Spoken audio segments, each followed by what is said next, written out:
მოგესალმებით, მაკეთებელში საქმიანი საუბრის დროა. დღეს გაიგებ თუ როგორ დაიწყო შრომის უსაფრთხოება საქართველოში. შრომის უსაფრთხოება საქართველოში ისტორიულად საბჭოთა პერიოდიდან დაიწყო.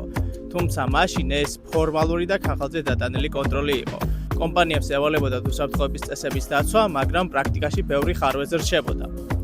1990-იან წლებში კერძო სექტორის განვითარებასთან ერთად თითქოს შრომის უსაფრთხოება მეორე პლანზე გადავიდა. ამ პერიოდში კომპანიები უპირატესობას ანიჭებდნენ წარმოების დაწყებასა და ბაზარზე ფეხის მოკიდებას, რის შედეგადაც სამუშაო ობიექტებზე ხშირი იყო უბედური შემთხვევები.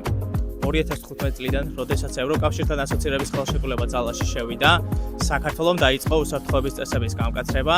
2018 წლიდან კი ამოქმედა ახალი შრომის უსაფრთხოების კანონი, რომელმაც კონკრეტული ვალდებულებები დააწესა ბიზნესისათვის.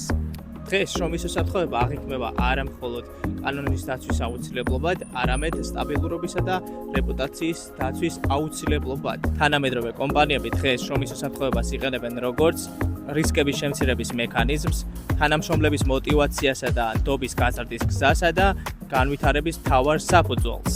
მარტივად რომ ვთქვათ, საქართველოში შრომის უსაფრთხოება ფორმალური ვალდებულებიდან გადაიქცა თანამედროვე ბიზნესის მდგრადობის ერთ-ერთ მთავარ საფუძვლად. თუ გსურთ, რომ თქვენი ბიზნესის საფუძველი მდგრადი იყოს, დროა თანამშრომლობა დაიწყოთ შრომის უსაფრთხოების კომპანია Redlinerთან.